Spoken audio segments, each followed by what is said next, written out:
کہا جاتا ہے کہ کسی علاقے میں قحط سالی پیدا ہو گئی۔ اس قحط سالی کی لپیٹ میں نہ صرف انسان بلکہ چرند و پرند سب اس کا شکار ہو گئے۔ مویشی مالکان بے حد پریشان تھے۔ اس دوران ایک مسجد کے مولوی نے جمعہ کے خطبہ میں نہایت یقین کے ساتھ یہ بات بتائی کہ اللہ کا نام لے کر یعنی بسم اللہ پڑھ کر دریا کو حکم دیا جائے تو وہ بھی نافرمانی نہیں کرتا۔ خطبہ سننے والوں میں ایک چراواہ بھی موجود تھا۔ مولوی کی یہ بات اس کے دل میں اتر گئی اور اس بات پر اس کا یقین کامل ہو گیا۔ اس نے واپس آ کر اپنی بکریاں کھولیں اور سیدھا دریا پر چلا گیا۔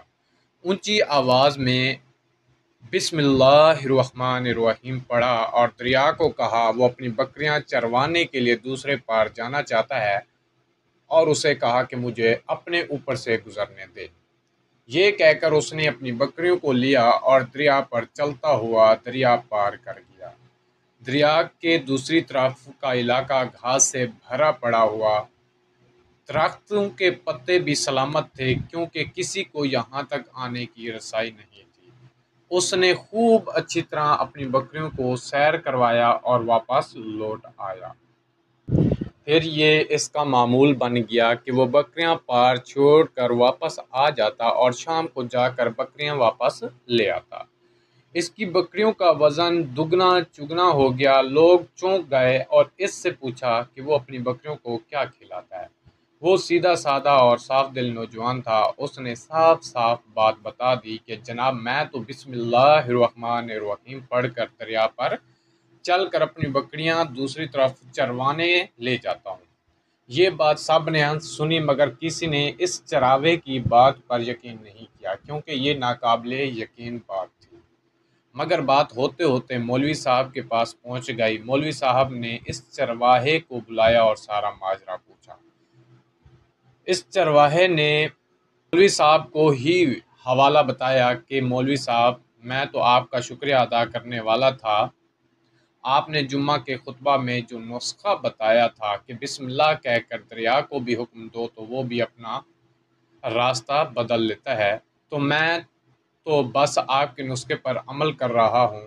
مولوی صاحب حیرت سے اس کے چہرے کو دیکھتے رہے۔ مولوی صاحب نے کہا بھائی صاحب ایسی باتیں تو ہم ہر جمعہ میں کرتے ہیں، فقط ان کا مقصد لوگوں کو ایمان بنانا ہوتا ہے۔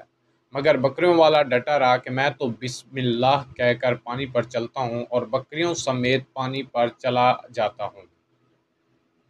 آخرکار مولوی صاحب نے صبح خود یہ تجربہ کرنے کی ٹھانی، جسے دیکھنے چرواہے سمیت پورا علاقہ بھی آ گیا۔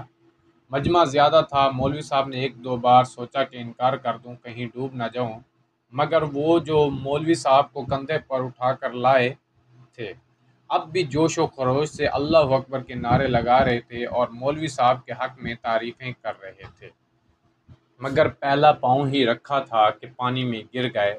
مولوی صاحب ڈوبکیاں کھانے لگے اور پانی کے بہاؤ میں بہنا شروع ہو گئے۔ لوگوں نے کھینچ کھینچ کر باہر نکالا۔ مولوی صاحب کی اس حرکت نے چرواہے کو پریشان کر دیا کہ مولوی صاحب کی بسم اللہ کو یہ کیا ہو گیا ہے، کیونکہ اس کا یہ روز کا معمول تھا۔ اس کے اپنے یقین میں کوئی فرق نہ آیا۔ اس نے بسم اللہ کہہ کر بکریوں کو پانی کی طرف اشارہ کیا اور خود ان کے پیچھے چلتا ہوا پار چھوڑ کر واپس بھی آ گیا۔ لوگ اسے ولی اللہ سمجھ رہے تھے اور اس کے حق میں نعرے لگا رہے تھے، مگر وہ سب بے نیاز سیدھا سادہ انسان تھا۔ وہ مولوی صاحب کے پاس پہنچا اور کہا مولوی صاحب میں آپ کی بسم اللہ کی تعریف سے کافی پریشان تھا، مگر پانی پر چلتے ہوئے مجھے آپ کی بسم اللہ کی بیماری کا پتہ چل گیا ہے۔ اس چرواہے نے درخت سے بندھی رسی کی طرف اشارہ کیا اور کہا مولوی صاحب یہ ہے آپ کی بسم اللہ کی بیماری، آپ کی بسم اللہ کی برکت کو یہ رسہ کھا گیا۔ آپ کو اللہ اور بسم اللہ سے زیادہ اس رسے پر بھروسہ تھا، لہٰذا اللہ نے بھی آپ کو رسی کے حوالے کر دیا۔